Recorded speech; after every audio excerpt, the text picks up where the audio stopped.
За шарга шүүгээгүй бол талхаа юунд барих вэ гэж асуудаг. За манай сургалтыг хүмүүс зөвхөн талхны сургалт гэж бодоод байдгийн.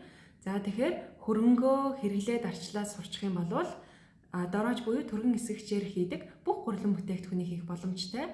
За үүнд бидний хамгийн өргөн хэрэгэлдэг одоо пицца, пирожки, манту гээд одоо бүгдийг нь хийж болох нь байна шүү дээ, тийм ээ.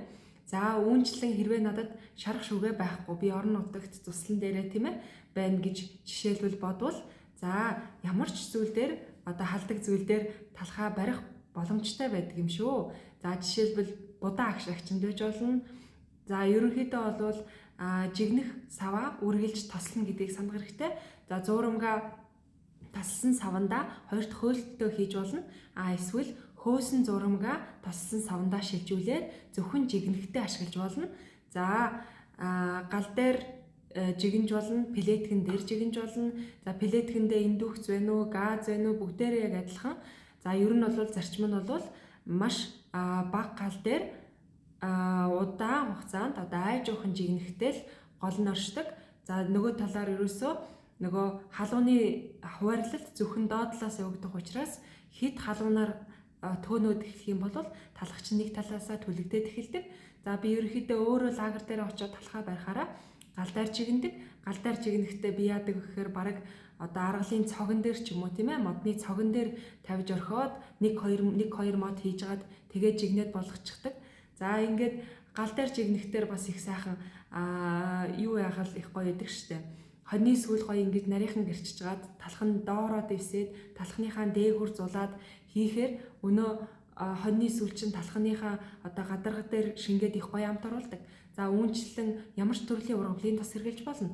Ер нь бол ургамлын тос бол саваа тоссон ургамлын тос чинь талхныхаа гадаргыг бас гоё амт оруулж өгдөг болохоор бас даваа талтай байж болно. За тэгээд ерөөсөө л нэг талаас нь болгосныхаа дараа одоо ингээд хусуураар хідэн талаас нь ингээд хөдөлгөөд үүсгэхээр зуурмагч аяандаа ингээд шарлаад одоо шаргалтаад эхэлсэн байдаг баг зэргийн.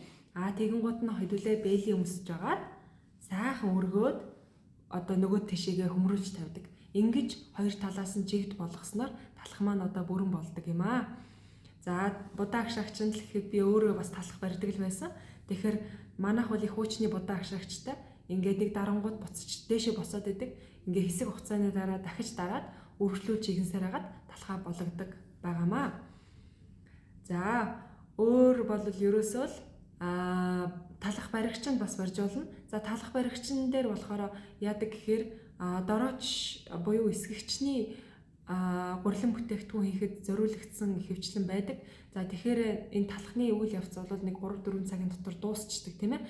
Гурилаа зураад амраагаа хөөлгөө жигнээд гарах хугацаа тийм ээ. За тэгэхэд хөрөнгө бол одоо хөөлт байгалийнхаа жамаар явагддаг учраас доотлон 6 цаг хөөдөг. Тэгэхээр хөөлтийн хугацаанд тохирж өгдөггүй. Тийм болохоор ерөөсөө ингээд хөрөнгөний талхыг талх баригчинд барихаар түүхээрээд идэг талтай.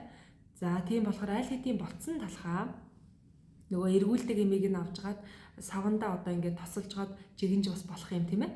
Өөр бүр жигнэх сав байхгүй бол шүү дээ тийм ээ. За өөр чин энэ тал дээр за ерөөхдөө бол ийм л байна тийм ээ. Тэгэхээр хайрлын тавг байна уу, тогоон дээр байна уу, ерөөсөө галаа тохируулаад болгочдөг. Гол нь сав суулгаа урьдчилан сайтар тосолсон байх хэрэгтэй гэдгийг санах хэрэгтэй. За баярлалаа.